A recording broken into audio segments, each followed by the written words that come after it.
Alors bonsoir et bienvenue à tous et à toutes dans cette séance organisée par l'Union européenne de yoga.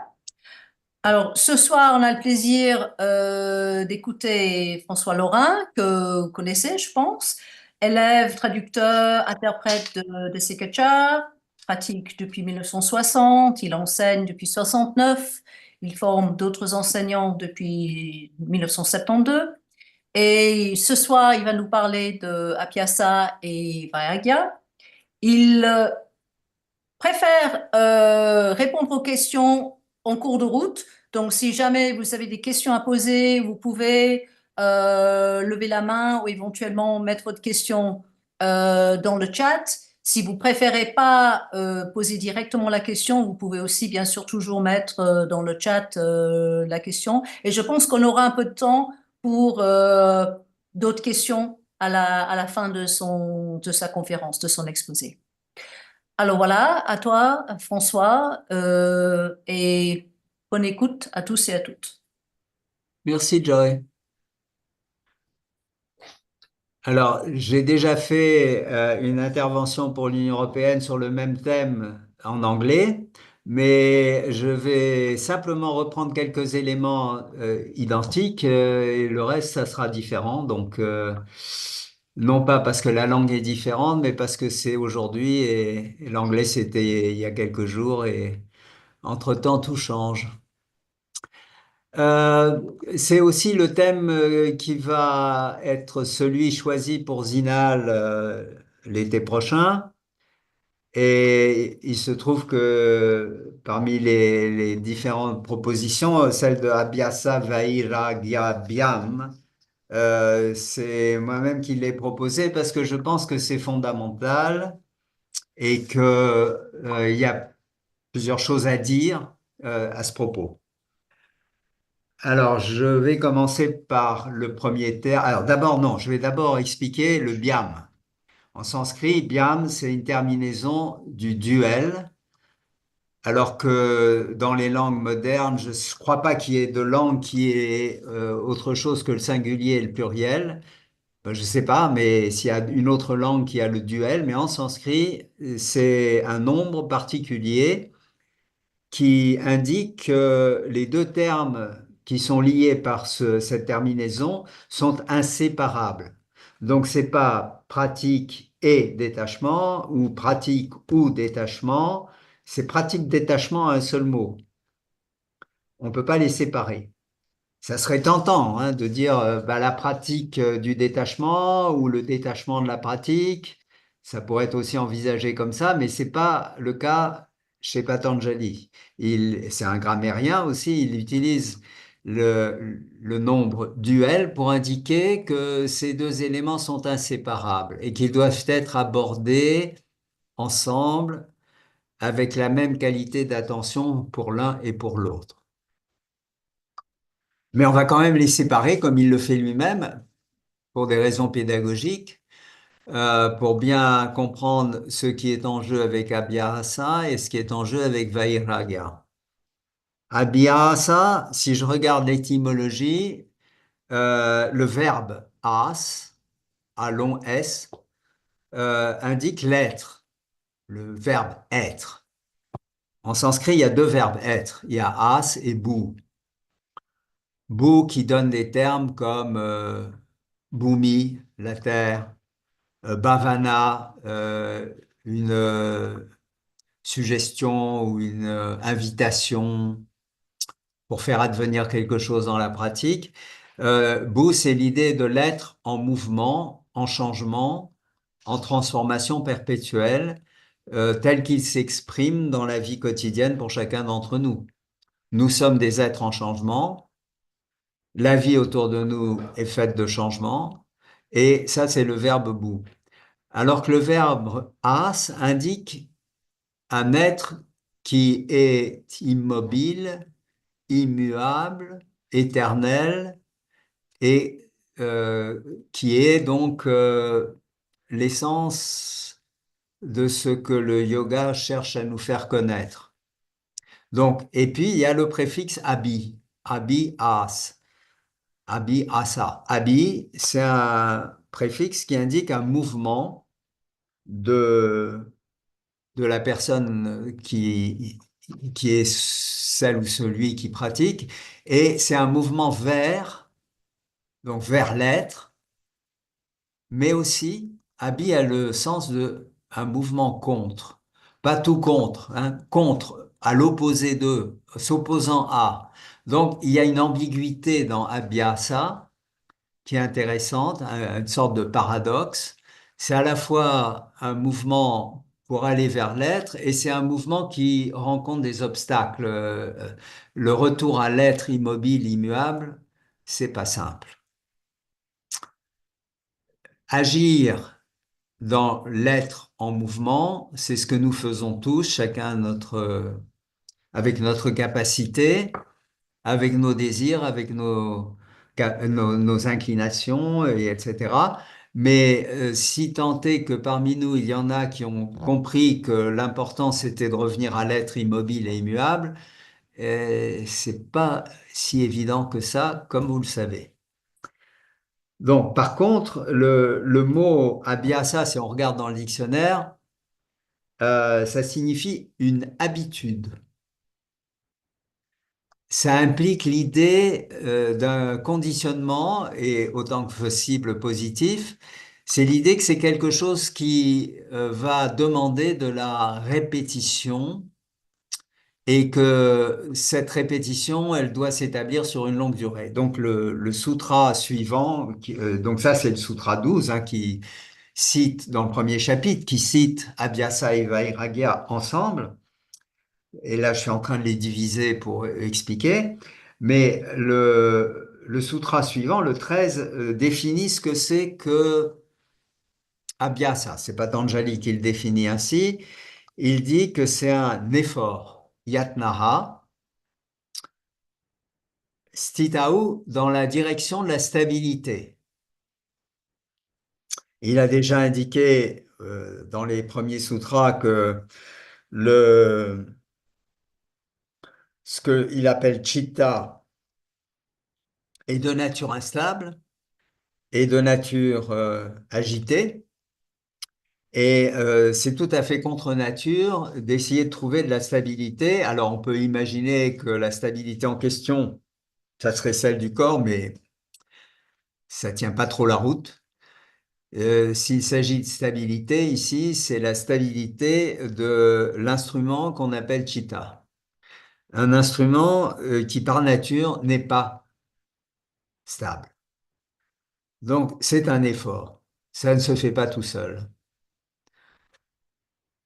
Et il ajoute dans le Sutra 14 que cet effort en direction de la stabilité doit être de longue durée, dirga.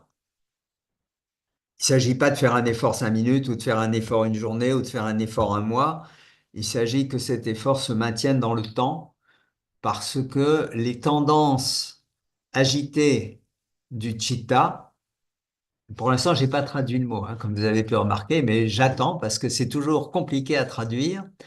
Enfin, c'est peut-être le moment de le faire quand même.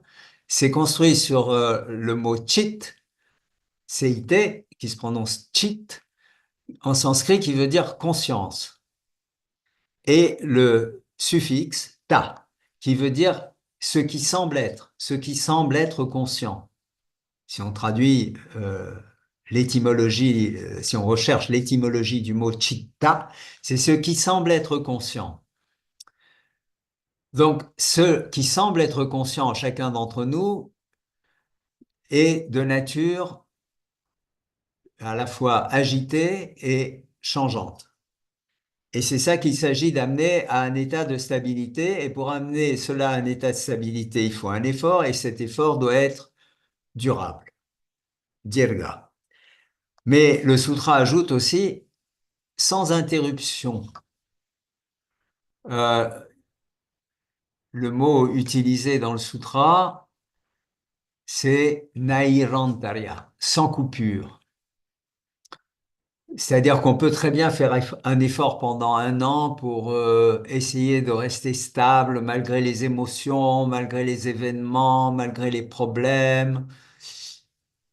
Et puis au bout d'un an, ben, on part en voyage, on fait le tour du monde, et puis on oublie un peu tout ça et on confronte des situations difficiles et la stabilité est oubliée, l'effort vers la stabilité est oublié.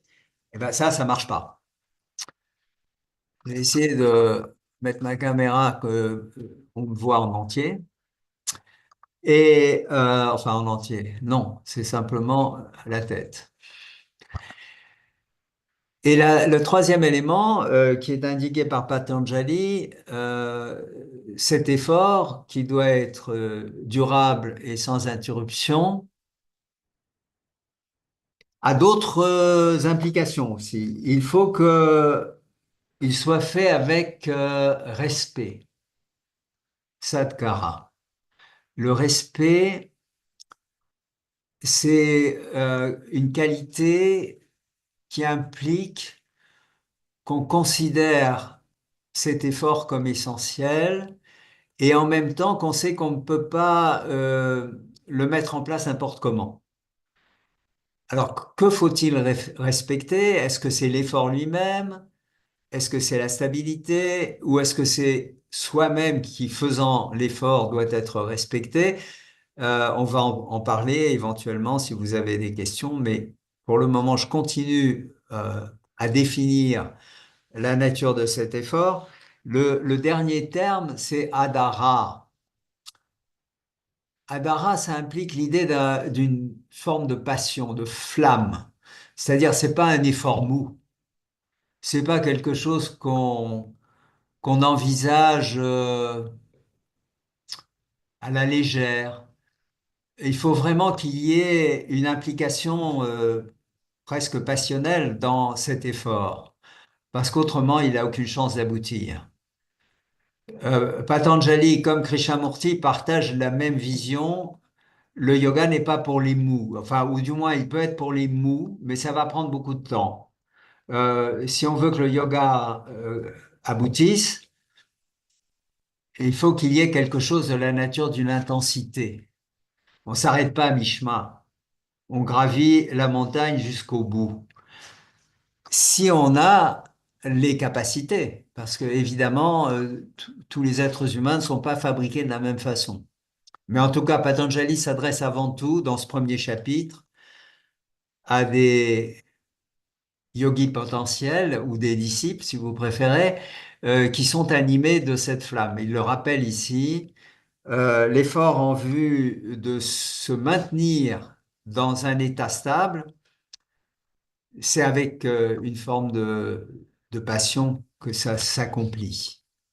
Ça, ce sont les conditions requises, selon Patanjali, pour que cela constitue, abhyasa, une pratique, puisque c'est le terme habituellement utilisé, ou une habitude, puisque c'est le terme grammatical pour abhyasa dans le dictionnaire, qui puisse nous conduire, nous rapprocher de la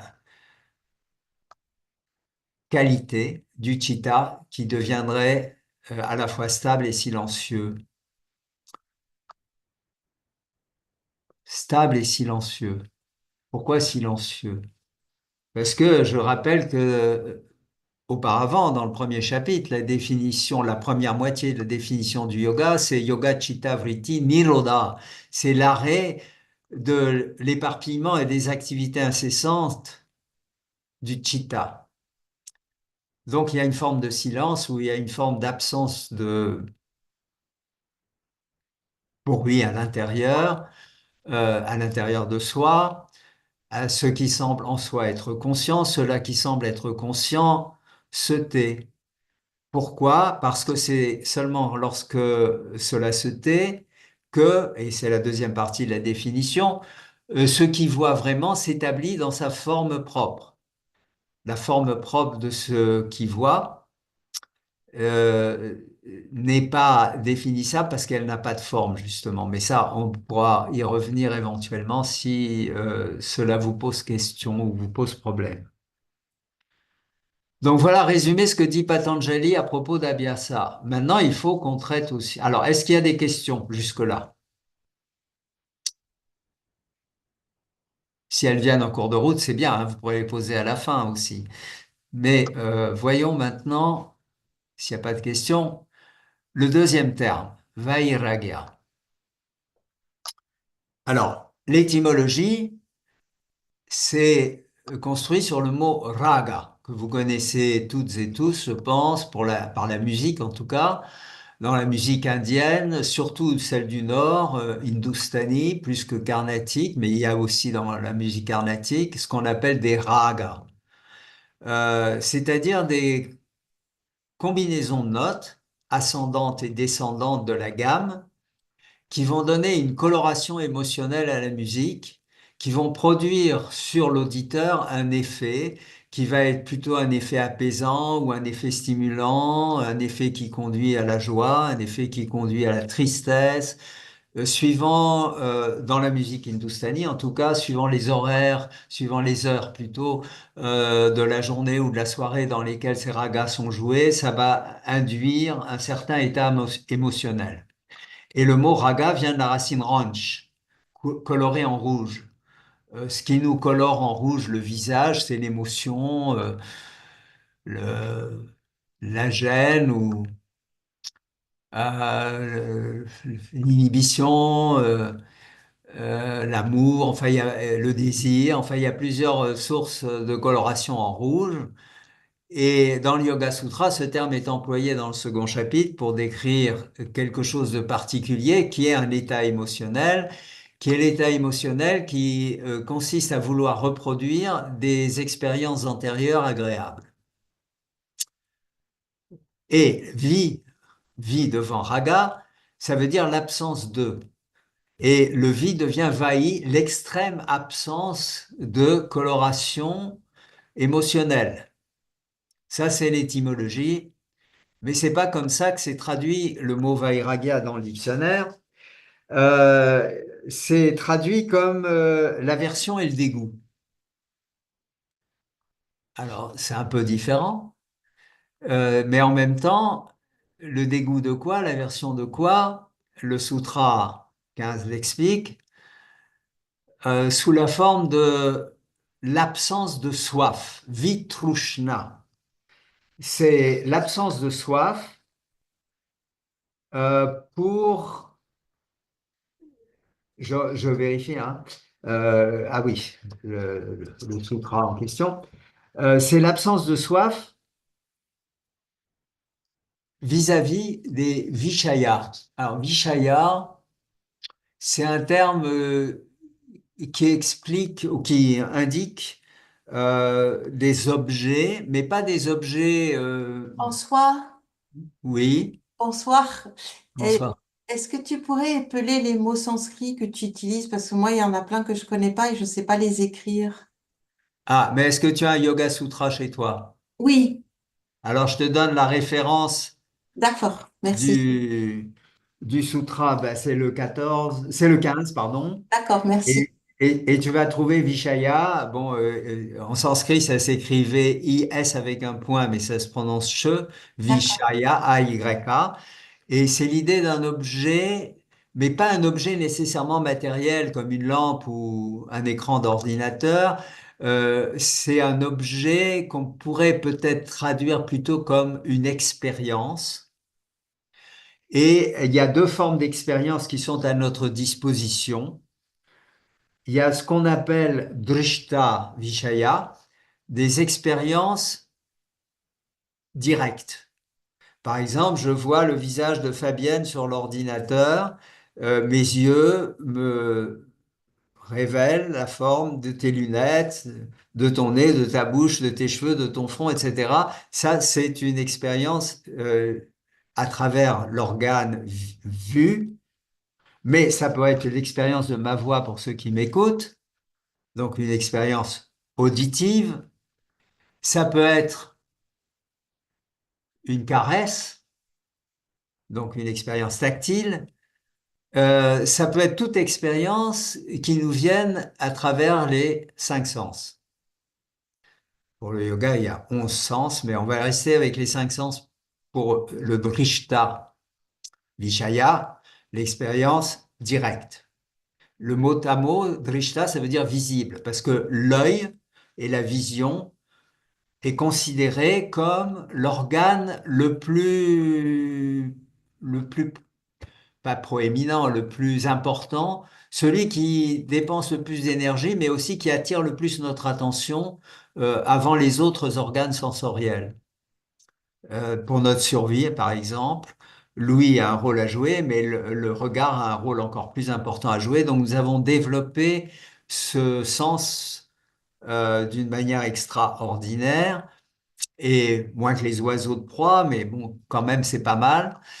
Ça nous permet de localiser les choses, etc. Donc c'est considéré comme un organe essentiel, et c'est pour ça qu'il utilise le terme drishta plutôt qu'un autre. Et l'autre catégorie d'expérience, elle est qualifiée de anushravika.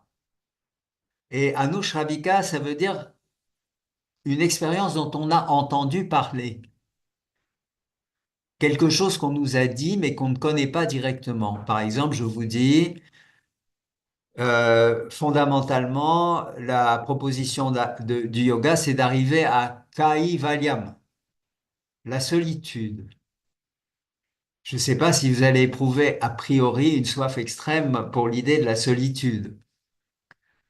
Mais il ne s'agit pas de la solitude de l'être humain dans la forme qu'il prend en chacun d'entre nous, c'est la solitude spirituelle, c'est-à-dire la reconnaissance qu'au niveau de l'essence spirituelle de l'être, ce qui ne change pas, ce qui est d'une manière permanente, il n'y a pas deux, il n'y a qu'un.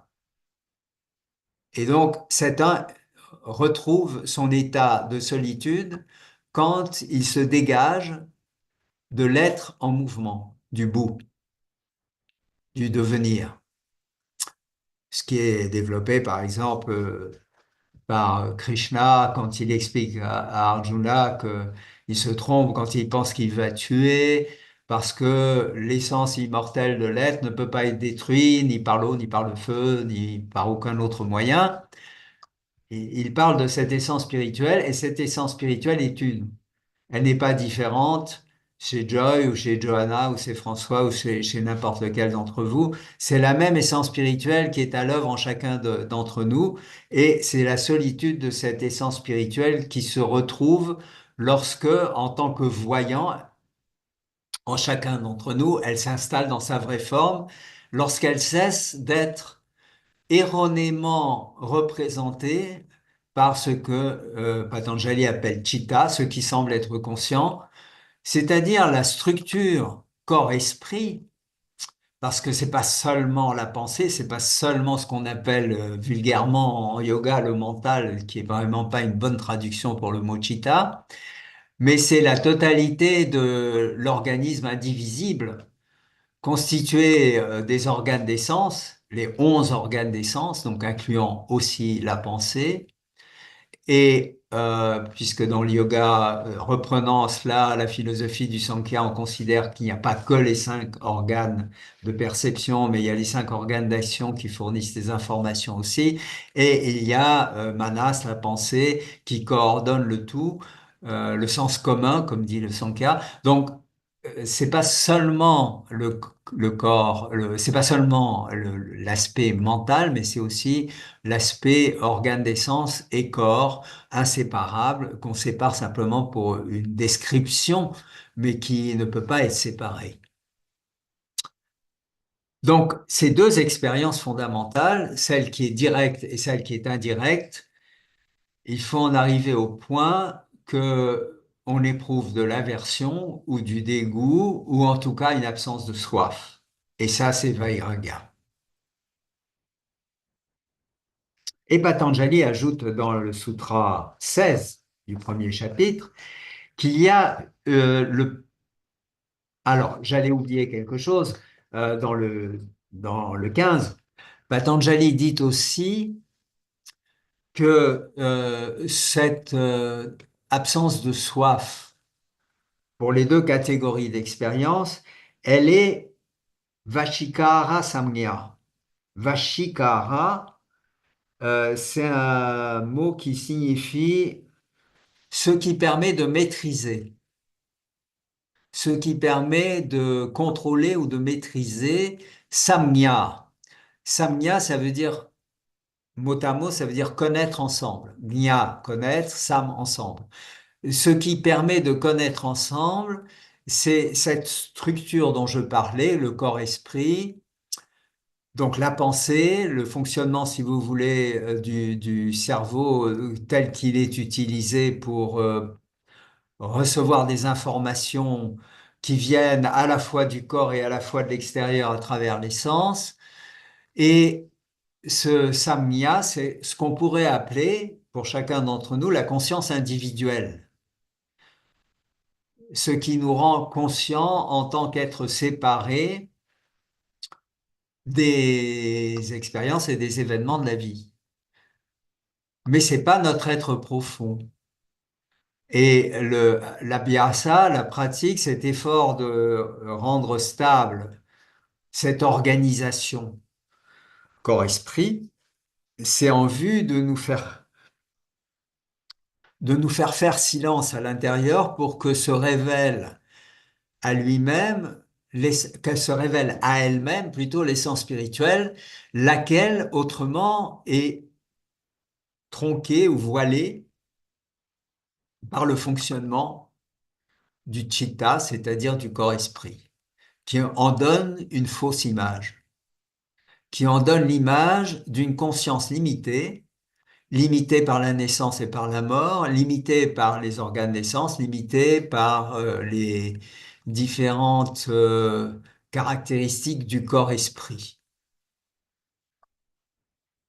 Donc, le vairagya est considéré comme l'attitude qui permet de ne pas se laisser, ne pas laisser plutôt le corps-esprit prendre le pas et prendre la dominance, et donc de pouvoir obtenir de ce corps-esprit qu'il accepte de n'être que le serviteur et non pas croire encore qu'il est le maître.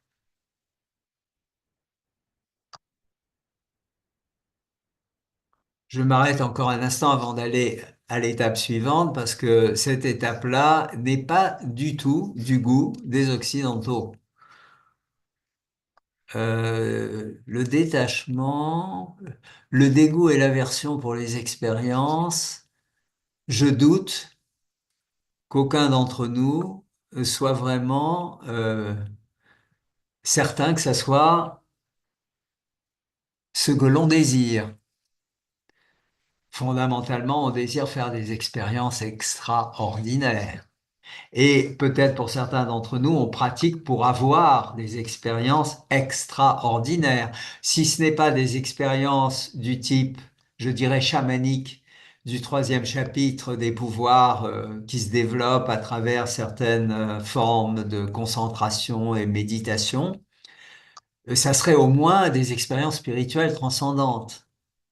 Or, les expériences spirituelles transcendantes font partie de ce dont on doit s'abstenir de désirer, si on regarde le sens du mot vairagam. C'est-à-dire, alors ça rejoint, j'ai envie de citer cela maintenant, ce que disait Krishnamacharya quand j'étais à Madras, donc dans les années 66, 67, 68.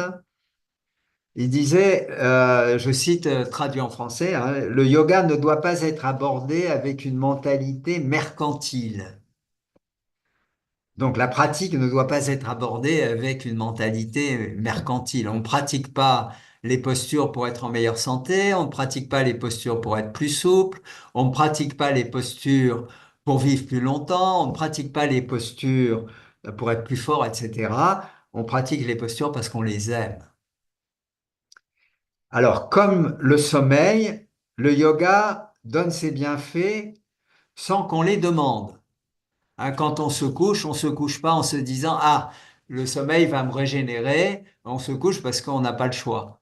On a atteint un point où le sommeil est devenu indispensable et le sommeil nous donne le bienfait de la régénération sans qu'on l'ait vraiment consciemment demandé. Donc le yoga donne ses bienfaits comme le sommeil, mais avec une différence. D'après Krishnamacharya, le sommeil est tamasique, c'est-à-dire c'est tamas qui nous envahit et qui donc domine sattva et rajas. Le côté conscient lucide de sattva et le côté actif et passionné de rajas pour pouvoir récupérer, pour pouvoir à nouveau recommencer la même chose le lendemain. Mais ce qu'il disait à propos du yoga, c'est que il donne, comme le sommeil s'est bien fait sans qu'on les ait demandé, mais contrairement au sommeil qui est empreint de tamas, la pratique du yoga est empreinte de sattva. Et donc, de ce point de vue, la pratique du yoga est supérieure au sommeil pour récupérer.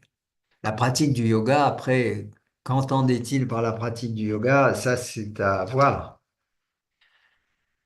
Donc, je peux m'arrêter un instant pour voir si jusque-là tout va bien ou s'il y a des côtés obscurs dans ce que je développe ou si j'ai été trop vite. Si vous voulez revenir sur quelque chose, n'hésitez pas avant que j'aborde la forme suprême euh, du, de, de Vairagya. Cette citation qui a été faite de Krishnamacharya, Krishnamacharya. Hmm. elle vient d'où? On peut la retrouver dans quel livre ou Tu non, la c'est une expérience retrouveras dans directe? aucun livre, parce que ça vient pas d'un livre, ça vient de enfin de comment dire, de témoignages de son fils en me disant, voilà, mon père dit que, tu vois, mais c'était pas en référence à un texte. D'accord. Donc voilà, c'est à accepter comme un anushravika, et puis s'en détacher tout de suite, de préférence. Ok, merci. Encore une question, François? Oui, Donc, j'ai pas tout à fait entendu ou compris le dernier mot que vous disiez de Krishnamacharya. C'est le yoga, c'est pas pour être en bonne santé, c'est pas pour être je ne sais pas tout quoi. Il faut le faire quoi, pour ça. sans avoir un esprit mercantile. Pas comme un Oui. marchand. Je fais ça pour obtenir ça, ou je donne ça pour obtenir ça. C'est-à-dire, on pratique par amour pour la pratique, par passion Hmm. pour la pratique, mais pas avec un intérêt pour obtenir quelque chose. OK. Ce que Merci. disait Krishnamacharya. Oui, merci. C'est pas tout à fait le cas pour la majorité des gens qui pratiquent en vue d'obtenir quelque chose, donc en contradiction avec Vairagya. Donc la complexité ou la difficulté je vois qu'il y a une main levée, donc il y a une autre question. Elisabeth? Oui, je voulais que tu reviennes sur la traduction du mot dans le Yoga Sutra 1.15 de Vasikara Samnya. Samnya. Oui. Samnya, ça veut dire connaître ensemble ou la connaissance avec, hein. Et c'est la manière dont chacun d'entre nous, avec nos moyens propres, si tu es voyant ou si tu es non-voyant, tu n'as pas les mêmes moyens de connaissance. Si tu es malentendant, tu n'as pas les mêmes moyens de connaissance que quelqu'un qui peut utiliser ses oreilles pour entendre les sons les plus subtils ou les plus grossiers. Donc, Samnya, c'est la conscience individuelle qui est spécifique à chacun d'entre nous et qui est limitée par nos moyens propres. On n'a pas tous le même corps, on n'a pas tous les mêmes organes d'essence, la même sensibilité, le même cerveau, etc. Donc, on a des perceptions qui sont pas identiques les uns et les autres. S'il y a une chose totalement inconnaissable par quelqu'un d'autre, c'est le contenu de sa conscience individuelle. Et même si j'essaye d'exprimer à quelqu'un ce que je suis en train de vivre, je pourrai jamais l'exprimer de manière à ce que l'autre le ressente comme je le ressens. Ce qui fait que chaque vie est singulière et elle est absolument incompréhensible ou inconnaissable par quelqu'un d'autre que soi-même. Et c'est ça, samnya. D'accord? Mm. Et Vashikara, ça veut dire ce qui maîtrise, ce qui permet de ne pas être complètement victime de la manière dont notre être propre, notre conscience individuelle fonctionne. C'est-à-dire notre conscience individuelle fonctionne sur le mode mercantile, c'est-à-dire on veut obtenir quelque chose et on s'attache à reproduire les expériences agréables et à refuser le retour des expériences désagréables. C'est-à-dire on n'accepte pas ce que la vie nous propose à chaque instant. On est dans une position de refus permanente, ou en tout cas, si ce n'est de refus, de marchandage.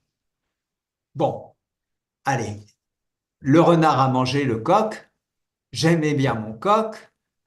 Qu'est-ce que je vais faire pour empêcher le renard de manger mes poules? Je dis ça parce que c'est effectivement ce qui s'est passé ici il y a 2 jours. Mais si le renard ou la renarde avait besoin de nourriture pour ses petits, et si on a compris la règle du jeu, bien joué le renard. Et tant pis pour le coq.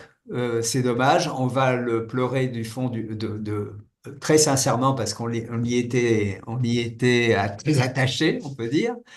Mais c'est la vie. La vie nous prend, la vie nous donne.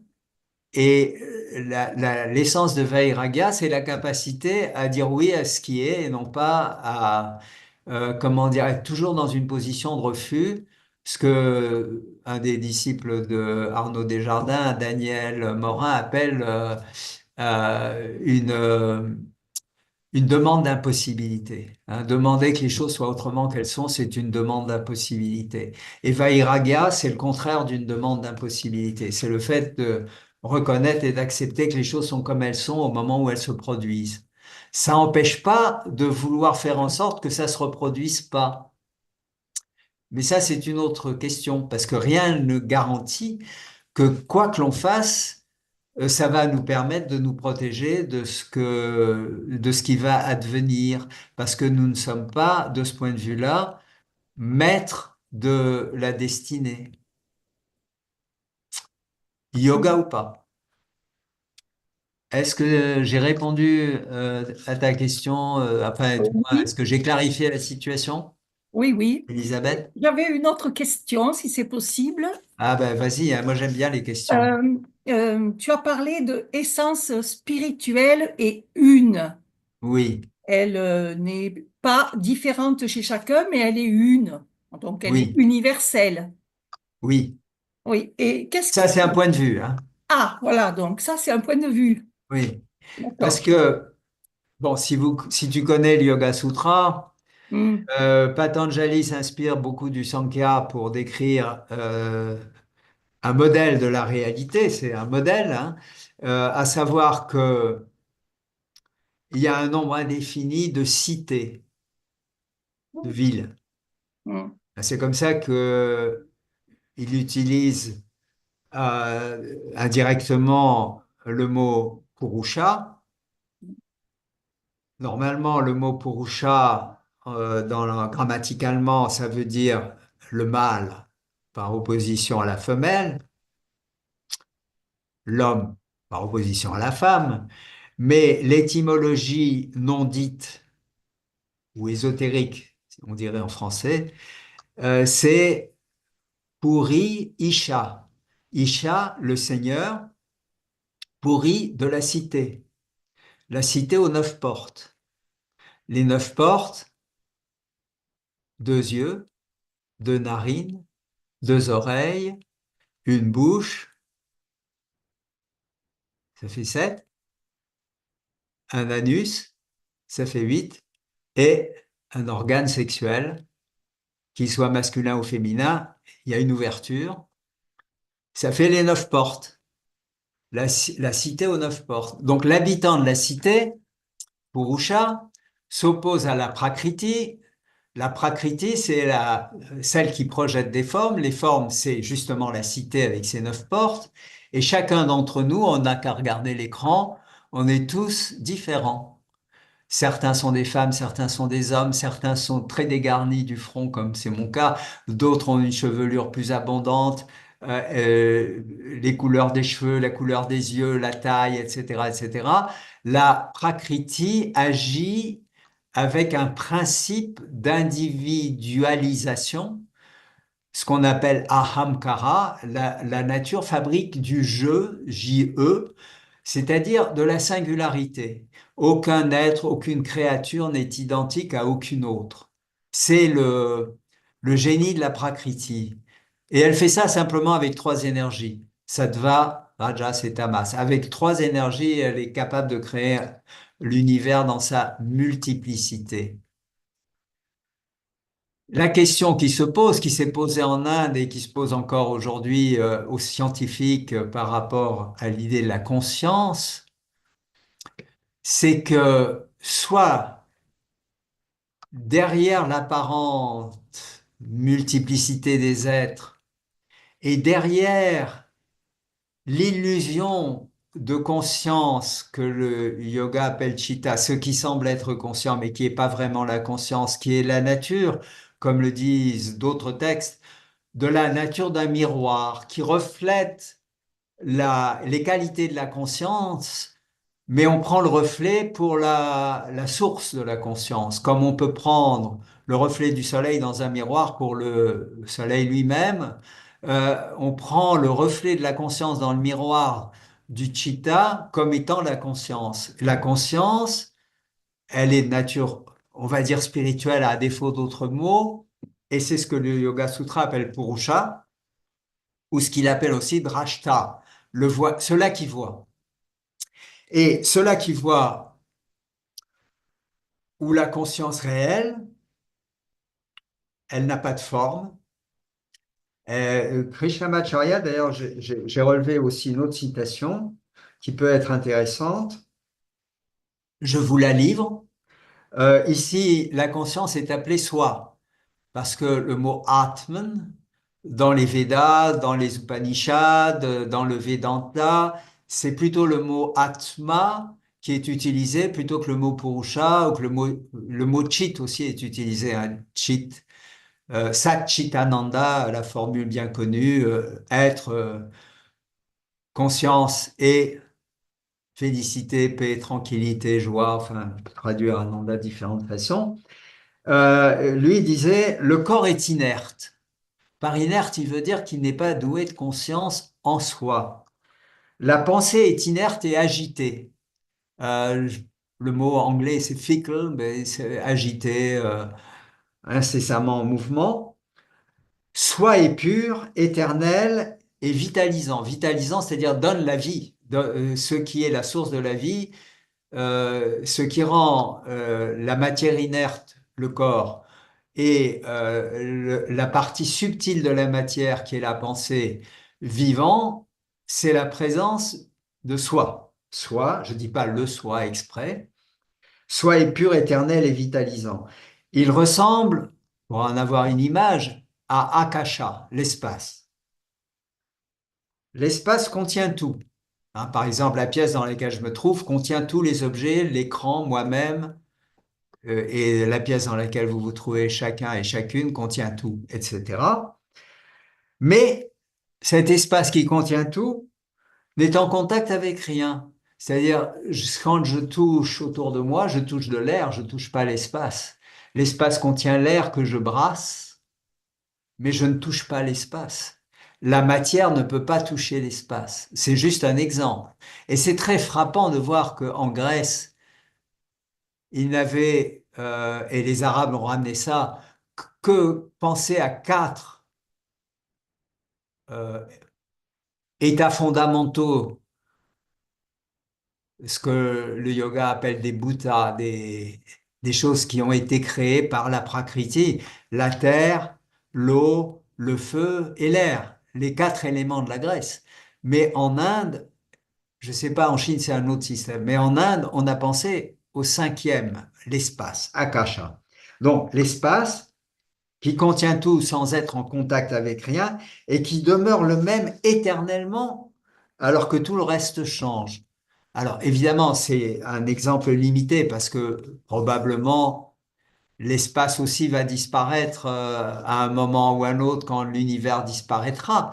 Mais c'est juste un exemple pour dire que soi n'est pas assujetti au changement, n'est pas assujetti à la naissance et à la mort. Et cette nature spirituelle de chacun d'entre nous, la question est de savoir si elle est comme la conscience individuelle multiple, c'est-à-dire il y a un soi chez Johanna, un soi chez Joy, un soi chez chacune et chacun d'entre vous, un soi en moi, et ils sont tous séparés. C'est un peu comme ça que le Sankhya le présente, et on peut soupçonner le Patanjali de le penser comme ça à cause d'un sutra dans le second chapitre, mais les plus grands chercheurs de l'Inde, chercheurs spirituels, ont tous dit unanimement que soi ne pouvait être qu'un, c'est-à-dire il n'y a qu'un soi. Et des scientifiques comme Schrödinger, un des pères de la physique quantique, a dit aussi la même chose. Il a dit si conscience il y a, la conscience ne peut être qu'une. Bon, c'est une question d'opinion, hein. Tant qu'on n'a pas rejoint le soi, on peut toujours épiloguer et se dire le soi est multiple ou le soi est un, mais ça, on n'en sait rien tant qu'on l'a pas. Est-ce qu'on peut l'expérimenter? La réponse magnifique et tragique, non. La conscience individuelle ne peut pas connaître soi. Soi ne peut que connaître soi, mais moi ne peut pas connaître soi. De la même façon que le soleil n'a pas besoin d'une lumière extérieure pour s'illuminer, soi s'illumine soi-même et c'est le seul à se connaître comme soi. Tout ce que peut faire l'entité séparée, la conscience individuelle, c'est se taire. À ce moment-là, il y a quelque chose d'autre qui se passe dans la vie de la conscience individuelle. Elle n'est plus, comment dire, le sujet décidant et agissant, mais il devient, ce soi individuel, le véhicule ou l'instrument au travers duquel soi s'exprime dans le monde. Alors, j'en viens au dernier sutra sur cette paire de Abhyasavairagya. Le Param, la forme suprême, est une extrême absence. Vaitrushnyam. Dans le sutra précédent, c'était vitrushnya, une absence de soif. Maintenant, c'est une extrême absence de soif. Pourquoi? Pour les gunas. C'est-à-dire pour tout le domaine de la prakriti. Nous connaissons que ce que le Sankhya et le yoga appellent le vishesha, le différencié. Nous sommes fabriqués des éléments terre, eau, air, feu, espace. Dans le corps, il y a de l'espace, dans le corps, il y a du feu, dans le corps, il y a de l'air. Enfin, je les cite dans l'ordre ou dans le désordre. Et le corps est fait de ces 5 éléments. Et la pensée est faite d'une forme plus subtile de matière. Et tout ça, c'est Vishisha. C'est-à-dire, c'est quelque chose qui, partant de la conscience une, immatérielle, se condense. Alors, dans le Yoga Sutra, c'est plus le rôle de la Prakriti, mais là, je me place au-dessus du Yoga Sutra, c'est-à-dire dans la vision du Vedanta, qui est probablement la vision la plus approfondie que l'Inde ait pu mettre au monde. Enfin, les humains en Inde ont pu mettre au monde. Et donc, admettons que ce soit la Prakriti qui le fasse, que la Prakriti se concrétise de plus en plus jusqu'à donner le monde tel que nous le connaissons et nous tel que nous nous connaissons. Mais cet aspect-là est le plus dense. Et si on peut remonter, on remonte jusqu'au moment de ce qu'on appelle pradhana, le prestitué, c'est-à-dire l'état de la prakriti où les 3 gunas sont en équilibre. Et ça, c'est probablement un état de conscience que certains chercheurs ont atteint. Mais même cet état-là doit être abandonné. C'est-à-dire que le plus haut niveau de méditation auquel on puisse atteindre à travers une vie consacrée au yoga, qui n'est plus possible sans doute aujourd'hui pour personne, même ça doit être abandonné pour arriver à cette complet désintérêt pour les gunas, c'est-à-dire pour la prakriti. Et cela n'est possible, dit le sutra, que quand il y a purusha kyatehe, quand il y a eu la réalisation du purusha par lui-même. Puisque c'est pas moi qui peux réaliser purusha. C'est purusha qui se retrouve euh, dans une représentation de lui-même, une image de lui-même qui n'est plus faussée, donc et qui n'est plus polluée par les éléments qui sont ceux de la conscience individuelle, éléments qui ont été accumulés au cours de vies innombrables, d'après Patanjali, hein, il y a vraiment l'idée de la réincarnation dans le second chapitre, et donc c'est comme le nécessaire, la purification nécessaire de tous les éléments qui font que, au lieu d'être pur sattva, la conscience individuelle est entachée de tamas et de rajas sous différentes formes, surtout rajas, la souffrance, les problèmes de l'enfance, les problèmes des vies antérieures, etc., qui font que nous n'arrivons pas à nous taire, à être silencieux et à laisser la place à ce qui est notre être essentiel, qui à ce moment-là pourrait agir autrement dans le monde que nous agissons nous en tant qu'êtres séparés qui n'avons qu'une idée en tête, c'est la survie, le pouvoir, etc. J'ai dit à peu près l'essentiel de ce qu'il y avait à dire là-dessus, il me semble. Mais je peux développer si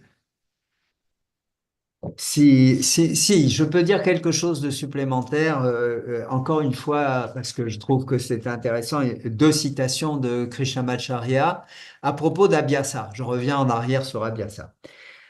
Il disait qu'il y a deux formes de pratiques. Il y a Abhyasa Iha et Abhyasa Para. Iha, c'est I-H-A, ça veut dire ici, c'est-à-dire dans le monde dense, dans le monde de la matière, dans le monde corporel. Le yoga peut être en vue de changer la corporalité et son rapport au monde, améliorer la corporalité et son rapport au monde, le rendre plus juste. C'est la conscience individuelle qui fait un effort pour modifier son mode de fonctionnement, pour être mieux fonctionnant dans le monde matériel, corporel. Et puis le mot para, P-A-R-A, qui veut dire au-delà. La pratique qui nous conduit au-delà, c'est-à-dire qui nous conduit dans la subtilité jusqu'au spirituel, c'est-à-dire la pratique qui vise à nous affranchir de l'ignorance, ou plus exactement de la méprise, puisque Patanjali n'utilise pas le terme agnana, la non-connaissance ou l'ignorance, mais il utilise le terme avidya, une forme de méprise, une forme de vision qui est faussée, qui voit les choses autrement qu'elles sont. Et donc, l'abhyasa, le para-abhyasa, c'est la pratique qui vise à nous affranchir des limites dans lesquelles nous nous trouvons tant que nous sommes identifiés en tant que personnes séparées. Ça, c'est la première chose qu'il disait à propos d'abhyasa. La deuxième, c'est qu'il y a deux formes d'abhyasa. Il y a sattvika abhyasa, l'abhyasa sattvique, c'est-à-dire où, pour la pratique, quelle qu'elle soit, asana, pranayama, mudra, bandha, dhyana, tout ce que vous voulez, soit on utilise sattvika, l'intelligence, donc on n'est pas dans la répétition, on n'est pas dans chercher à suivre un modèle, on cherche à découvrir par soi-même qu'est-ce qui est juste pour soi, dans toutes les formes de pratique. Ou bien il y a rajasa abhyasa, la pratique rajasique où on utilise la force pour arriver à obtenir quelque chose. Donc ça va complètement à l'encontre de la réelle façon d'aborder la pratique selon et Krishnamacharya et probablement aussi Patanjali parce que il n'a jamais indiquer des postures extraordinaires qu'il faut faire à tout prix, comme dans la Hatha Yoga Pradipika ou d'autres textes, pour arriver à éveiller telle ou telle énergie, etc. Et là, il y a comme une forme de différence dans les différents yogas, et peut-être chaque yoga correspond à un tempérament. Et moi, je me souviens que la première fois où je suis allé en Inde, c'était avant de connaître les Shikachars. C'était en 63 quand j'y suis allé en voiture et que je cherchais dans les ashrams différents. Enfin, j'ai cherché un enseignement puisque j'avais commencé la pratique du yoga tout seul avec des livres. Je suis allé chez Shivananda, il venait de mourir 15 jours avant. J'ai suivi les pratiques de Vishnudevananda qui était le professeur. J'ai pas du tout accroché, c'était beaucoup trop physique et pas du tout intériorisé. Donc ensuite, je suis allé dans différents lieux, puis j'ai atterri à un moment à Pune où Iyengar donnait des cours dans un collège d'art. Non, c'était à Bombay, pardon. Lui vivait pas à Bombay, mais il allait à Bombay pour donner des cours de yoga dans un collège d'art. Et j'ai assisté à un ou deux cours. J'ai trouvé que c'était très perfectionniste et perfectionné, mais j'ai dit ça c'est pas pour moi. Je tiendrai pas le choc. C'est bien trop violent et trop intense pour que ça corresponde à ma faible constitution. Et donc, je suis rentré très déçu au point de vue du yoga, de mon voyage en Inde. Mais par contre, j'avais rencontré Krishnamurti à deux reprises, une fois à Delhi, une fois à Varanasi, à Bénarès. Et ça a changé ma vie, comme le voyage en Inde d'ailleurs. Mais bon, c'est une longue histoire. Après, j'ai rencontré des Shikachars grâce à Krishnamurti, et la suite est venue tout naturellement, parce que en fait, la conscience individuelle ne décide rien. Elle voit juste sa vie se présenter à elle d'instant en instant, et soit elle résiste, soit elle dit oui à ce qui est. Et l'essence de Abhyasa et Vairagya, c'est de dire oui à ce qui est. Ce qui ne veut pas dire qu'on ne va pas essayer de changer les choses dans le futur s'il y a à changer les choses, mais c'est trop tard pour ce qui est maintenant. Ce qui est maintenant est, et on ne peut rien y faire.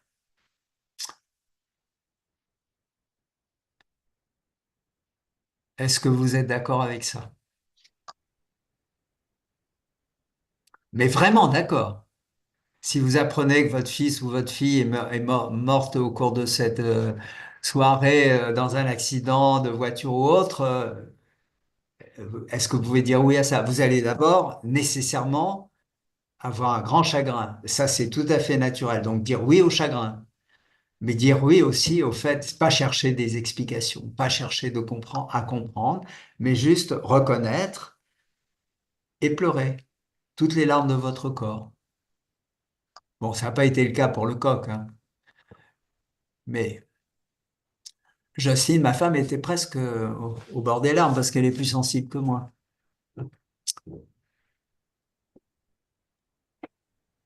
Est-ce qu'il y a quelqu'un qui veut poser une question ou peut-être dire qu'il n'est pas d'accord avec François? On ne sait jamais.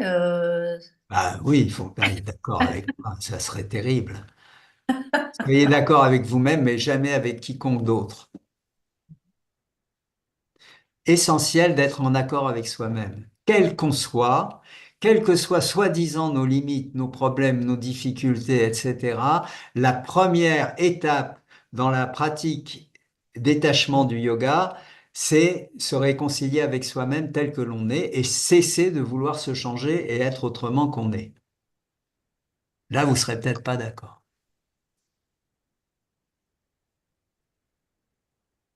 Alors, pour l'instant, ça n'a pas l'air de soulever des oppositions manifestes. Ah, je crois qu'André lève timidement un doigt. Quid du biam? Ah, Caroline pose la question, quid du biam? Est-ce que tu étais là quand j'ai expliqué ou pas? Ah, là, j'entends plus. Où elle est, Caro? Qui a posé la question sur le biam? C'est moi. Oui, j'étais là quand tu l'as expliqué, mais c'était plus en termes de pratique. Comment on fait la dialectique entre Ah, les deux pour essayer de vivre? Parce que dans les mots, je comprends, mais à vivre, il n'y arrive pas, pas du tout. Voilà. Alors, tu n'y arrives pas. Donc, la première chose, c'est de reconnaître je n'y arrive pas. Ouais. La deuxième chose, c'est se réconcilier avec le fait que tu n'y arrives pas. Oui. Après, le reste va advenir sans que tu fasses quoi que ce soit d'autre. Mhm. Mhm. Mais pourquoi pratiques-tu fondamentalement? Si tu pratiques, je ne sais pas. Oui, je pratique même Tu beaucoup. pratiques quoi? Je pratique le hatha yoga. Hatha yoga. Mhm. Qu'est-ce que c'est Hatha yoga? C'est la pratique des 8 membres du yoga pour essayer d'arriver à justement Non, le Hatha yoga, ça a deux sens, hein. C'est la voie de Oui, l'effort, oui, donc une voie intense, et c'est la réconciliation des pôles masculin-féminin. Ha, Heta, soleil-lune. Bon, c'est pas ça que tu pratiques. Tu je pratique, pratiques asana, pranayama, des choses comme ça, et tu l'appelles hatha yoga comme la plupart des gens. oui, exact. Bon, ok. Alors, est-ce que tu as au départ une raison spécifique d'avoir commencé à pratiquer ces éléments que tu as appelés hatha yoga? J'ai commencé il y a 40 ans, je ne sais pas pourquoi, mais j'en suis sortie dès la première séance avec un sourire aux lèvres et j'ai quasiment jamais arrêté. Alors, garde le sourire aux lèvres, c'est tout ce qui compte. Oui, euh, uh-huh.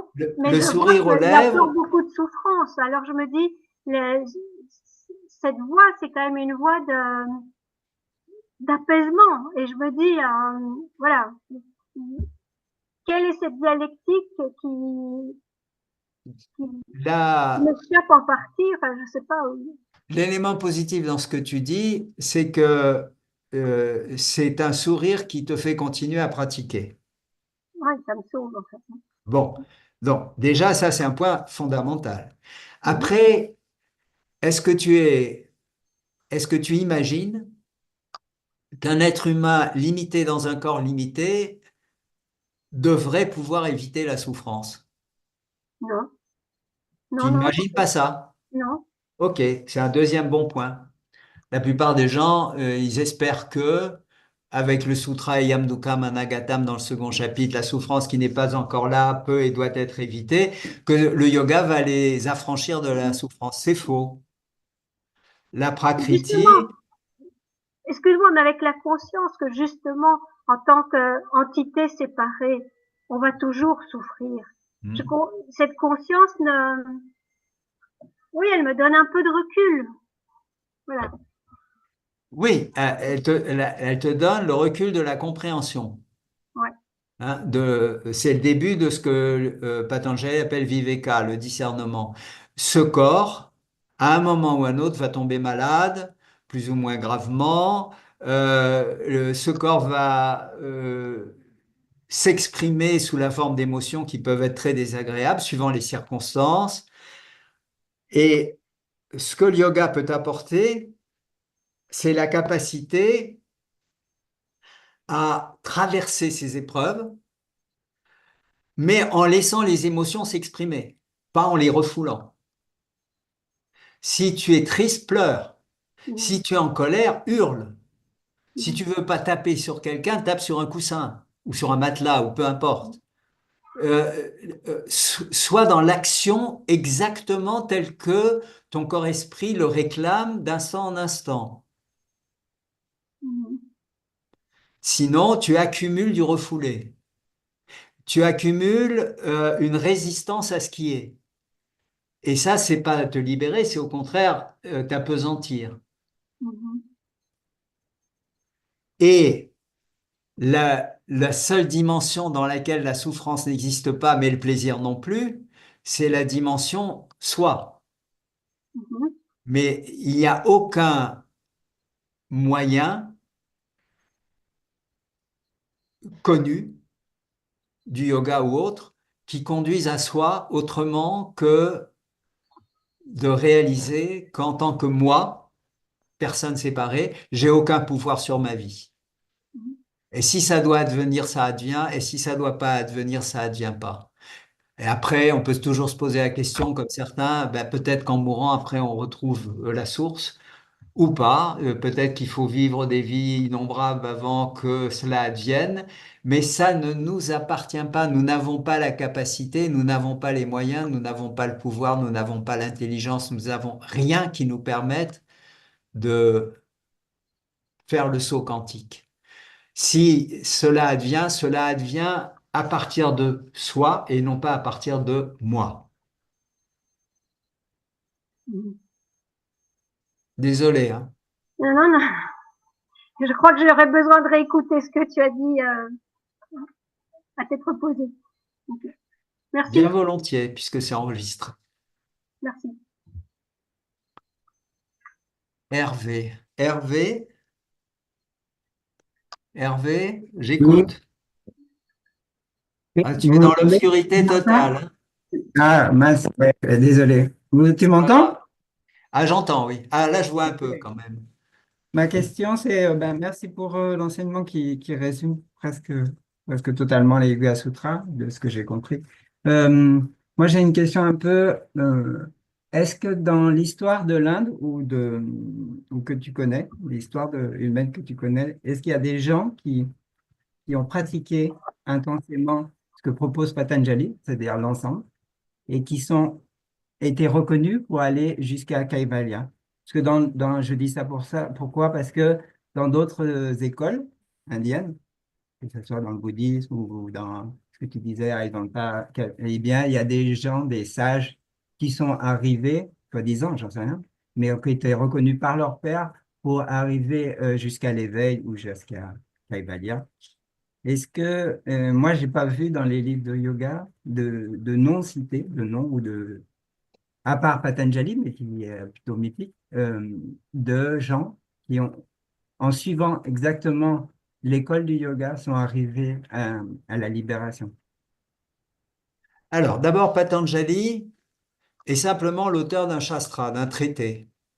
Hein, c'est-à-dire, la machine à laver yoga est fournie avec un mode d'emploi qui est le Yoga Sutra de Patanjali.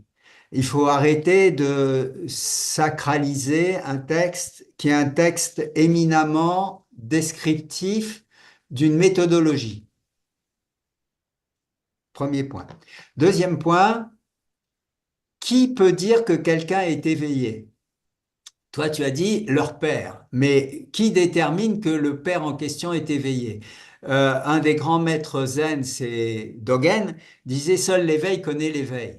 Donc tu ne sauras jamais, et je ne saurai jamais, si la voie du yoga ou la voie du tantra ou la voie du bouddhisme a réellement conduit quelqu'un à l'éveil. La seule possibilité de savoir que ce que les bouddhistes appellent l'éveil, parce que dans le yoga on n'appelle pas ça éveil, on appelle ça libération, moksha, ou la solitude, mais ça, c'est pas l'éveil lui-même, parce que l'éveil, c'est comme la fenêtre était fermée avec des rideaux, on a tiré les rideaux, on a ouvert la fenêtre et l'air est rentré, mais l'état de solitude, c'est la conséquence de moksha, de la libération. Il n'y a que si t'adviens, et ce qui veut dire que tu disparais quelque part en tant qu'individu séparé, c'est-à-dire tu t'effaces, que si ça advient que tu pourras même pas réaliser que tu es éveillé en fait. Le soi réalise sa nature. Le soleil pensait être une petite lumière reflétée par un miroir jusqu'au moment où le soleil découvre qu'il est le soleil. Mais il n'y a que le soleil qui sait qu'il est le soleil. Personne ne peut voir d'autre chose du soleil qu'un reflet dans le miroir. Donc c'est un mythe de croire qu'il y a des éveillés qui peuvent témoigner que d'autres sont éveillés. Ça marche pas comme ça. Donc la question c'est qu'est-ce qui fait que tu choisis plutôt non pas une voie parce que ça le terme convient pas trop, mais une façon de marcher dans la vie, alors celle du yoga ou celle du tantra ou celle du bouddhisme, plutôt qu'une autre. Si tu regardes bien, je ne sais pas quelle est ta trajectoire à toi, mais la mienne, c'est un ensemble de concours de circonstances, ce qu'on peut appeler avec le yoga le karma, c'est-à-dire une série d'événements, actions qui conduisent l'individu que je suis, personne séparée, à faire un pas dans une direction puis dans une autre, et petit à petit se dessine une voie ou un chemin, mais ce chemin, c'est ma vie. Ton chemin, c'est ta vie. On ne peut pas mettre ses pieds dans les pas d'un autre et dire, moi, je suis bouddhiste. C'est une absurdité.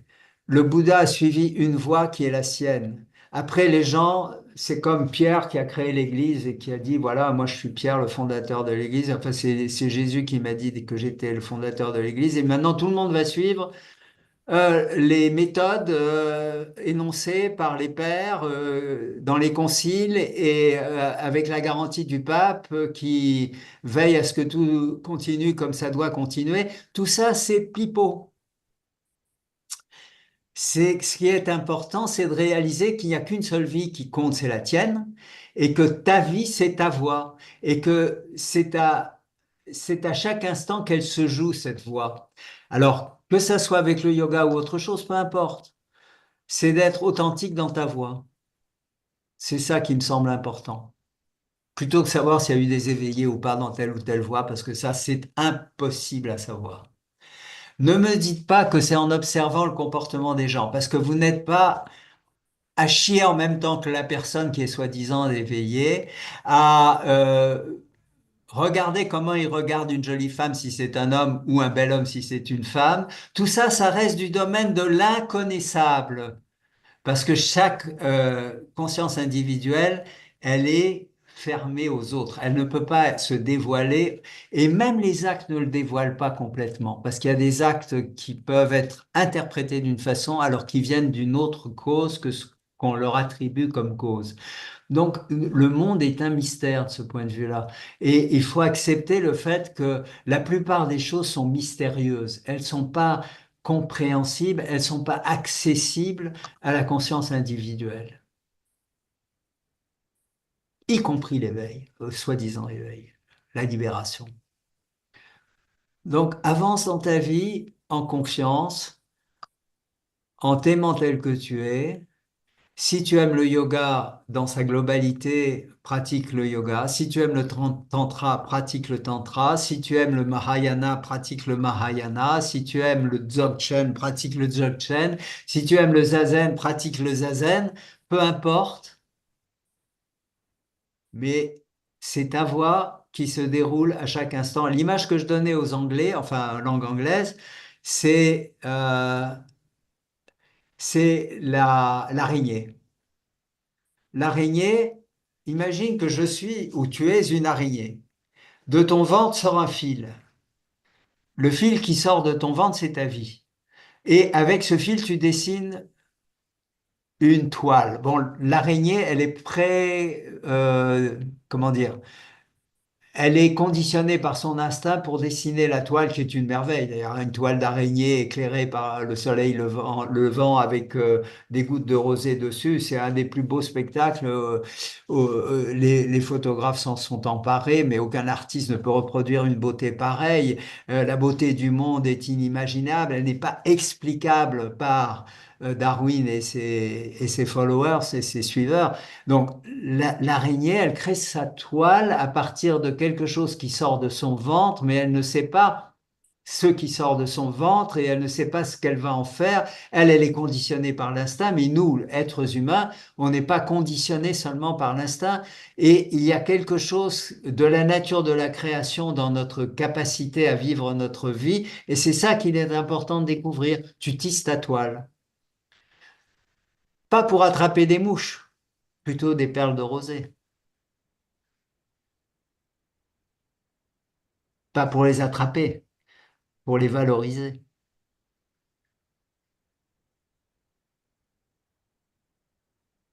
Fais pas cette tête, c'est pas grave. Si je remets tout en question comme ça, c'est pas grave. Vous pouvez continuer à vivre le yoga comme vous l'entendez, hein. Juste, je veux essayer de dire comment moi je le sens aujourd'hui après des années. Alors au début de pratique, poum, poum, poum, poum, poum. Non, pas vraiment, parce qu'avec les Shikachars, c'est plutôt chi, chi, chi, chi, chi, comme ça. Adaptation, contre-posture, etc. Mais ça ne mène nulle part en soi. Je veux dire, ça ne mène pas à soi avec la nature spirituelle du soi. C'est juste réjouissant. Réjouissez-vous des pratiques que vous faites. Mais l'essentiel vient d'ailleurs. C'est l'essentiel qui appelle l'essentiel ou qui se conduit à l'essentiel, la personne humaine. D'une certaine façon, chacun d'entre nous peut être le témoin de la manière dont sa vie se déroule. Si on a compris l'essence de Vairagya, Abhyasa Vairagya, parce qu'ils sont inséparables, on ne peut qu'être le témoin de ce qui est. Après, ce témoin dit oui ou ce témoin dit non, ça c'est toute comment dire, l'espoir qu'on peut mettre dans l'intelligence humaine, c'est de réaliser qu'à partir du moment où on ne peut rien, que des conneries, hein, on peut construire des fusées pour partir sur Mars, on peut essayer en étant russe, d'agir sur les élections américaines pour que ça soit Trump qui soit élu. On peut faire des choses comme ça en tant que personnes individuelles. On peut foutre le bordel, ça c'est sûr. On a la capacité de foutre le bordel partout.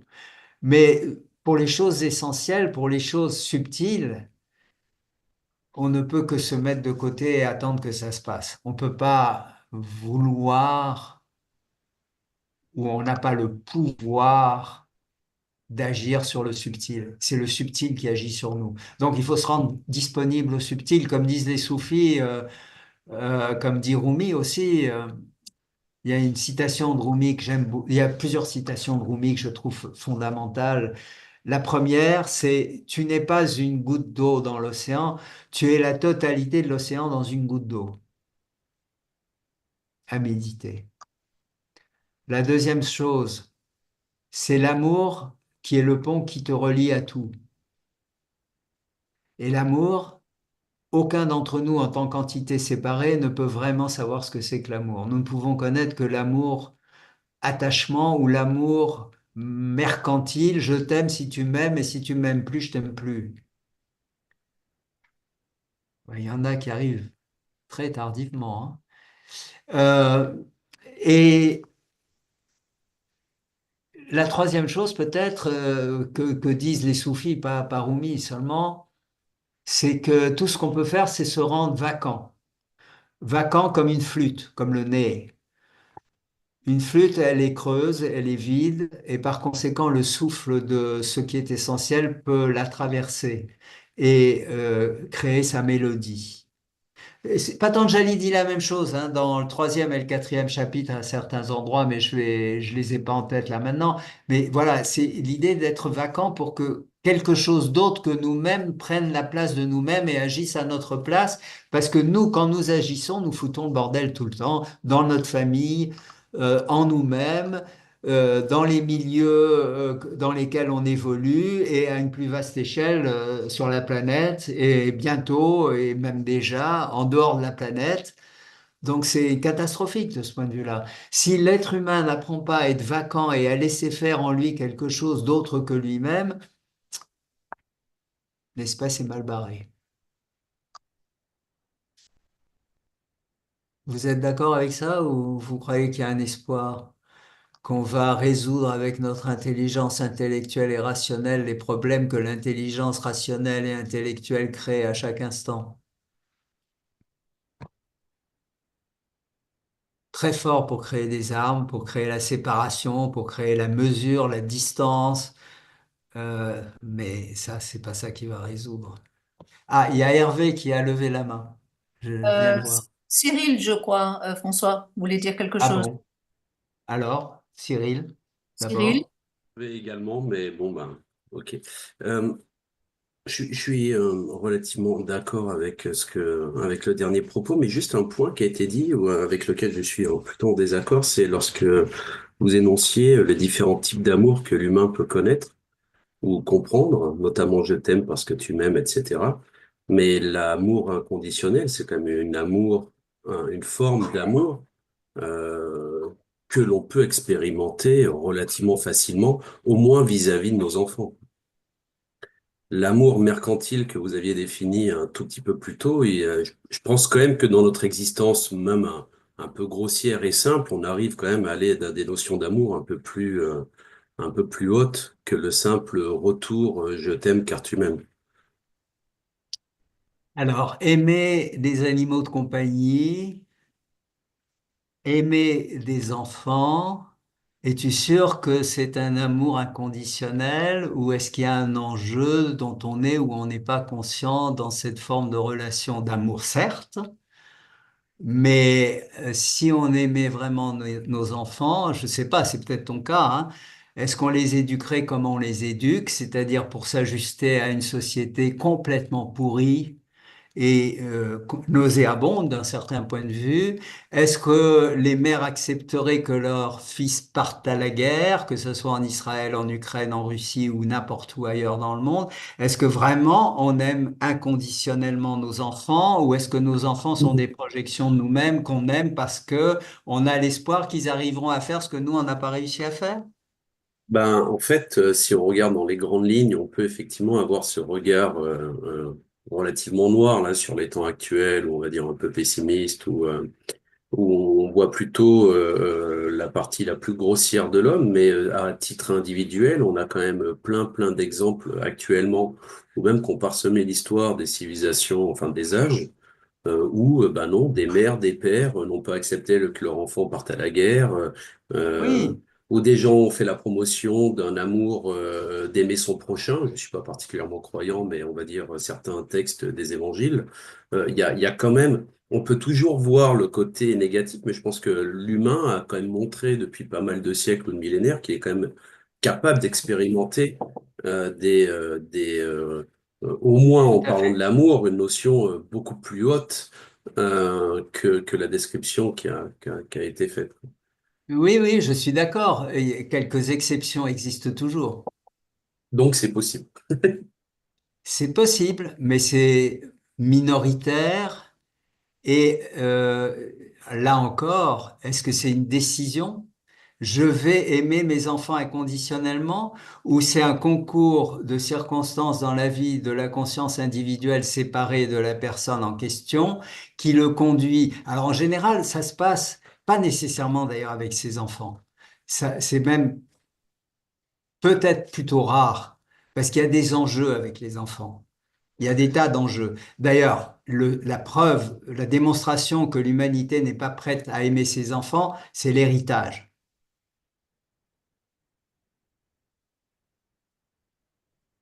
Avoir créé la transmission de biens est la pire injure qu'on puisse faire à ses enfants. Je ne sais pas si vous saisissez toute la portée de ce que je dis. Euh, Eh bien, Toute la c'est portée, je pense pas, mais les enfoncer définitivement, un, dans la matérialité, deux, dans l'injustice, trois, dans l'inégalité.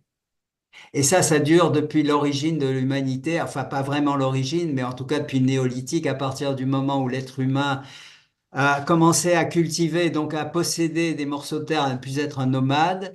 Avec le sentiment de la propriété est venu le sentiment d'avoir à la transmettre, c'est-à-dire d'avoir fait disparaître la poésie et la spiritualité de l'humanité, parce que aimer son prochain comme soi-même, comment tu l'entends ça? Moi, je l'entends, enfin, c'est d'ailleurs ma femme qui me l'a fait remarquer un jour. Aimer son prochain comme soi-même, ça veut dire que tu aimes ton prochain parce qu'il est toi-même. euh, oui, bon, si on va dans le détail du texte, c'est aimer son ennemi quand même. Donc en termes de rapprochement, on est plutôt éloigné, mais Il n'y a pas d'ennemi. Ça n'existe pas un ennemi. Un ennemi, c'est quelqu'un qu'on n'a pas pu comprendre et qui ne sait pas nous comprendre non plus. Euh, L'ennemi, encore une fois, c'est se situer sur le plan de la prakriti et c'est pas réaliser que je suis une goutte d'eau dans l'océan qui contient l'océan tout entier. Il n'y a pas de différence entre l'ennemi et moi. Oui, mais ça, c'est du point de vue individuel, mais on est quand même le fait Non, un d'accepter la exemple d'amour situation presque, réelle. un amour presque inconditionnel quand il existe. C'est pour ça que dans le Yoga Sutra, c'est quand même très frappant qu'il n'y a pas le mot amour, hein, une seule fois, mais il y a le mot maitri, l'amitié. La vraie amitié, qui est rare, c'est pas, on n'a pas des amis, on en a un ou deux maximum. Celle qui liait, par exemple, la Boétie à Montaigne et vice-versa. C'est quelque chose qui est fondé sur autre chose que sur une continuité nécessairement. C'est plus comme une correspondance dans la subtilité des perceptions et des manières d'envisager l'existence. Là, on se rapproche peut-être un peu, mais c'est extrêmement rare. Enfin, bon, C'est, c'est mon point de vue et vous pouvez avoir un point de vue différent, ouais. hein. Je suis pas sûr Oui, oui, d'avoir. non, je disais juste que ça existait. Parce que le premier propos, ça avait l'air assez fermé. Mais effectivement, l'amitié, notamment dont parle Sénèque, je sais pas, Lucilius, par exemple, ou on va dire toutes les notions nobles de l'amitié de la philosophie grecque antique, je pense que ça rejoint effectivement des choses qui sont décorrélées de, de peut-être un inconscient de continuité de son propre être par rapport à l'amour que l'on peut porter à ses enfants. Mais oui, je vous remercie pour la réponse. Bien, alors merci pour la question aussi, hein, parce que c'est très intéressant. Hervé voulait dire quelque chose aussi, s'il est encore là. Hervé? Il a peut-être oublié de baisser la main, je sais pas. Peut-être. Bon, on arrive presque à la fin du temps dévolu, donc s'il y a encore une question ou une remarque ou une opposition ou quoi que ce soit d'autre, vous êtes bienvenus et n'hésitez pas à me taper dessus, hein, je crains rien derrière l'écran. François, j'ai quand même encore alors, C'est Fabienne qui question. parle. Oui. Oui. Eh bien, parce que ou bien j'ai pas bien compris, mais moi je crois que nous, chaque individu est quand même un peu plus responsable de sa vie. Et notre âme, notre Atman, je crois que ça c'est divin. Or, le divin, ça crée tout. Donc, moi, je crois quand même que nous-mêmes créons plus ou moins notre vie. Pour dire quand je serai éliminé, tout ça, ça c'est trop loin, mais les choses qui nous arrivent de jour en jour, moi, je crois quand même que euh, j'ai là quelque chose à dire là-dessus et pas que ça me tombe tout dessus là, quoi. Donc, moi, je crois vraiment que moi, je crée des trucs. Parce que mes pensées, une pensée, ça a une énergie, ça a un pouvoir. Donc, Oui, bien sûr. quand je parle, ça va dans cette direction. Si je pense autrement, ça va dans une autre direction. Oui, Donc, ça oui, va. Oui. très bien. Donc, tu es d'accord de dire que l'action vient de la pensée, la plupart du temps. Que l'action vient de la pensée. Je pense, par exemple, qu'on est presque arrivé à la fin du temps dévolu, donc il va falloir s'arrêter bientôt. Donc, l'action, ça va être d'arrêter quand j'aurai répondu à ta question. Donc, l'action viendra de la pensée que j'ai que c'est l'heure d'arrêter. La plupart du temps, on agit à partir d'une pensée. Mais la question, par rapport à la liberté, est-ce que tu as la liberté de penser la pensée qui te vient à l'esprit maintenant? Oui, ça, je crois bien. Ah oui.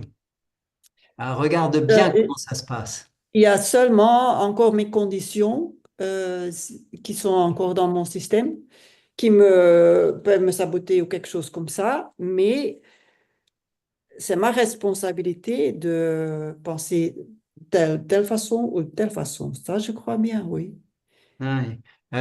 Ok, peut-être, mais la plupart du temps, moi, quand j'observe, par exemple, ma femme dit quelque chose, immédiatement, je vais avoir une pensée qui émerge. J'ai pas du tout choisi d'avoir cette pensée, mais elle émerge par rapport à ce qu'elle m'a dit. Ou je vois quelque chose dans la rue ou ailleurs, ça fait naître une pensée en moi. Cette pensée a un rapport ou pas avec ce qui se passe dans la rue, mais j'ai pas choisi que ça soit cette pensée qui vienne.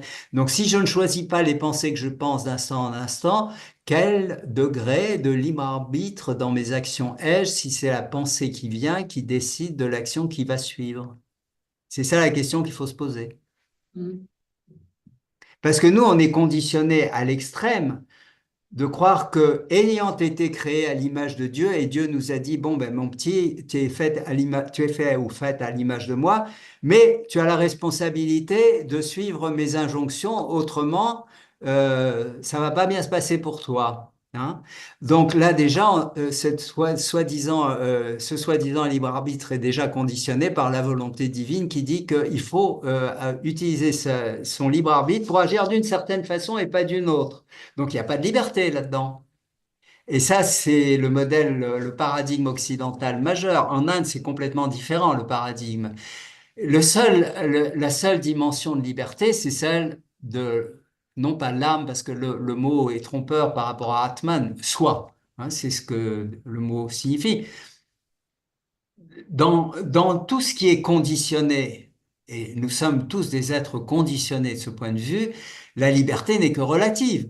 Tu peux choisir d'avoir mis le foulard que tu as autour de ton cou parce que tu l'as vu et tu as pensé, tiens, ça serait bien, j'aurais pas froid au cou, je ne sais quoi, je vais avoir une belle image sur l'écran. Mais pratiquement toutes nos pensées viennent de circonstances antérieures qui font que cette pensée surgit. D'ailleurs, la psychanalyse l'a bien étudié de ce point de vue avec les associations d'idées, etc. Et quand nous pensons que nous avons la liberté de choisir et d'agir, c'est que nous n'avons pas bien regardé comment les pensées arrivent dans notre champ de conscience. Mais ça, c'est encore une fois une opinion. Eh ben, je sais pas si il y a encore Hervé qui a toujours la main levée, mais je pense que c'est bon. On va dire que il y a aussi des chats. Alors, je sais pas s'il y a une question. Merci à François sur la pensée et aussi l'action. Oui, bien sûr, il y a un jeu, dit Elisabeth, entre la pensée et l'action, bien sûr. Mais l'action et la pensée, c'est action-réaction. Hein. J'agis, ça me fait penser, tiens, j'ai commis une erreur, donc je vais changer ma manière d'agir. Réaction. La réaction vient de l'action précédente et ainsi de suite. Donc, au niveau conditionné dans lequel nous nous trouvons les uns et les autres, celui de ceux qui semblent être conscients mais qui ne l'est pas vraiment, la liberté est très relative et très limitée. Elle n'est pas totalement absente, mais fondamentalement, nous ne pouvons pas, par exemple, décider qu'à partir de maintenant, nous allons être silencieux et attendre que ceux-là qui nous dépassent agissent à travers nous. C'est pas possible. Nous n'avons pas cette liberté-là. Ça sera le mot de la fin, peut-être. Merci à Joy d'être resté jusqu'au bout. Oui, oui, merci à François et merci aussi à tout le monde, à vous tous et toutes d'avoir posé vos questions, d'avoir eu des commentaires à faire. Ça nous a permis d'avoir un échange vraiment très intéressant, très animé. Et comme le disait François, vous allez pouvoir réécouter tout ça si vous avez envie. D'ici quelques jours, vous allez recevoir le lien qui vous permettra de réentendre les échanges de ce soir. Juste pour vous dire encore que le programme, bien sûr, continue. Il y aura d'autres séances en français, il y en aura d'autres en anglais, en néerlandais, si vous pratiquez ces langues, sur le sujet de ce soir, mais sur d'autres sujets aussi. Et si vous avez envie d'approfondir un peu plus le sujet traité par François ce soir, venez bien sûr à Zinal l'année prochaine, au mois d'août. C'est là que vous allez pouvoir entendre beaucoup d'autres personnes vous parler d'Apiasa et Vairagya et vous êtes bien sûr les bienvenus en Suisse entre le 17 et le 22 août au congrès de l'Union européenne de yoga. On espère vous voir et autrement peut-être en ligne une autre fois. Donc allez regarder sur le site de l'Union européenne de yoga. Vous pouvez voir tout ce qu'il y a au mois de novembre, décembre, janvier. On a déjà prévu des conférences. Je vous souhaite une très belle soirée. Merci encore une fois d'être venu et à la prochaine. Merci. Merci Joy, merci à tous et à toutes.